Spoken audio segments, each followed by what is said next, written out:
सूरत अल बकरा का तारुफ। नाम सूरत अल बकरा यानी गाय वाली सूरत। नुज़ूल मदीना मुनव्वरा। आयात 286। रुकू 40। अहम मज़ामीन ईमान, नमाज, रोज़ा, ज़कात, हज, जिहाद, ख़ानदानी कवानीन, क़र्ज़, तिजारत, रिबा, किसास और क़ससुल अंबिया।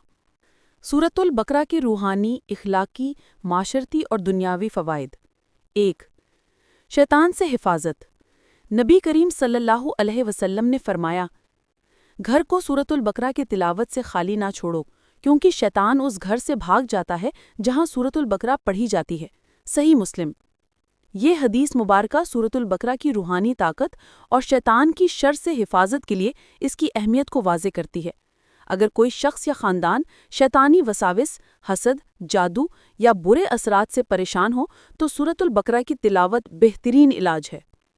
2. क़ल्बी सुकून और इत्मीनान। सूरत अल बकरा की तिलावत दिलों को सुकून देती है। इसमें अल्लाह ताला की वहदानियत, रहमत, मग़फ़िरत और बंदों के साथ हुस्न सलूक का जिक्र है। जब इंसान कुरान की आयात पर गौर करता है तो वो अपनी ज़िंदगी के मसाइल का हल पाता है। 3. ईमान की मजबूती। सूरत अल बकरा में ईमान के बुनियादी अरकान पर तफसीली रोशनी डाली गई है। तौहीद, अल्लाह की वहदानियत, रिसालत, आखिरत पर ईमान, फरिश्तों, किताबों और क़ज़ा व क़दर पर ईमान। ये सूरत एक मोमिन के दिल में यकीन को रासिख करती है। 4. फ़िकी और कानूनी रहनुमाई। ये सूरत इस्लामी शरीयत की बुनियाद है। इसमें नमाज और रोज़े के अहकाम, ज़कात और इन्फ़ाक, हज और जिहाद, शादी, तलाक, इद्दत, खुला, मीरास, कारोबार, कर्ज, सूद, अदालत और इंसाफ जैसे मौज़ूआत पर वाज़ेह हिदायत दी गई हैं। 5. माशरती और ख़ानदानी निज़ाम की इस्लाह। सूरत अल बकरा में ख़ानदान और माशरे के इस्तेहकाम के लिए रहनुमाई दी गई है।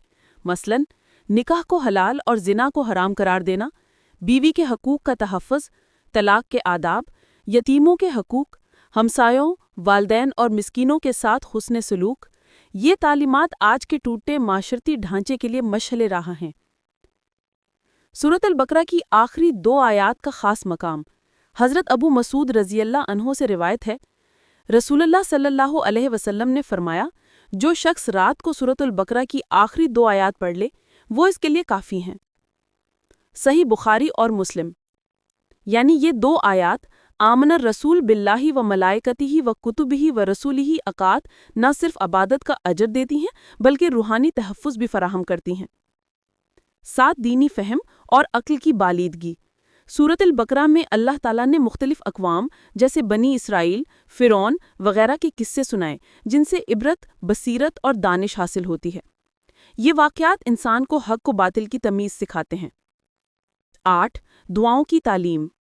सूरत अल बकरा में मुतअद्दिद दुआएं आई हैं, जैसे रब्बना आतना फ़िद दुनिया हसनतन वफ़िल आखिरती हसनतन वक़िना अज़ाबन नार, रब्बना ला तुआख़िज़ना इन नसीना औ अख़्तना, रब्बना वबअस फ़ीहिम रसूलम मिनहुम यतलू अलैहिम आयातिका व युअल्लिमुहुमुल किताबा वल हिकमता व युज़क्कीहिम। ये दुआएं हर हाल में इंसान को अल्लाह से ताल्लुक़ मज़बूत करने का ज़रिया बनाती हैं। 9. इल्म का ख़ज़ाना। सूरत अल बकरा में इल्म की फ़जीलत बयान की गई है। जैसा कि हज़रत आदम अलैहिस्सलाम को फ़रिश्तों पर फ़ौक़ियत इल्म की बिना पर दी गई, आज के साइंसी दौर में भी इल्म और फ़हम दीन की अहमियत इसी सूरत से वाज़ेह होती है। 10. सूद की हुर्मत और मईशत की पाकीज़गी। आज दुनिया की मईशत सूद के निज़ाम पर चल रही है, जिससे बेबरकती, गुर्बत और बहरान पैदा होता है। सूरत अल बकरा सूद को सख्ती से मना करती है। अल्लाह ताला सूद को मिटाता है और सदक़ात को बढ़ाता है। आयत 276। ये तालीमात इस्लामी मईशत के असूल बयान करती हैं। दीगर फ़वाइद। फ़ायदा, तफ़सील। हिफाजती ढाल, हसद, नज़र बद और जादू के असरात से बचाव। तिजारत की रहनुमाई, हलाल कमाई, दियानतदारी और कर्ज़ के असूल। रूहानी इलाज, जिन्नात व आसेब से निजात के लिए मौसर। तहफ़ीज़ ईमान, गुमराही से बचाती है, ख़ास तौर पर फ़ितनों के दौर में। तालीम व तरबियत, बच्चों और नौजवानों की तरबियत के लिए बेहतरीन रहनुमाई। सूरत अल बकरा को अपनाने का तरीका। 1. रोज़ाना कम अज़ कम चंद आयात की तिलावत करें। 2. आखिरी 2 आयात آمن الرسولو والی کو سونے سے پہلے پڑھیں۔ 3. سورۃ البقرہ کو ہفتے میں ایک بار مکمل پڑھنے کی عادت ڈالیں۔ 4. اس کی تفسیر کا مطالعہ کریں تاکہ فہم پیدا ہو۔ 5. اپنی اولاد کو اس سورت کے مضامین سکھائیں۔ نتیجہ: سورۃ البقرہ صرف ایک طویل سورت نہیں بلکہ یہ ایک مکمل دستور حیات ہے۔ اس کی تلاوت سے دل کو اطمینان، عقل کو روشنی اور روح کو طاقت ملتی ہے۔ یہ سورت ہمیں دنیا و آخرت کی کامیابی کے اصول سکھاتی ہے۔ جو شخص اس سورت کو اپنا لے اس کے لیے اللہ کی مدد، برکت اور رحمت کے دروازے کھل جاتے ہیں۔ اللہ تعالی ہمیں سورۃ البقرہ کو سمجھنے، اس پر عمل کرنے اور دوسروں تک اس کی تعلیمات پہنچانے کی توفیق دے۔ آمین یا رب العالمین۔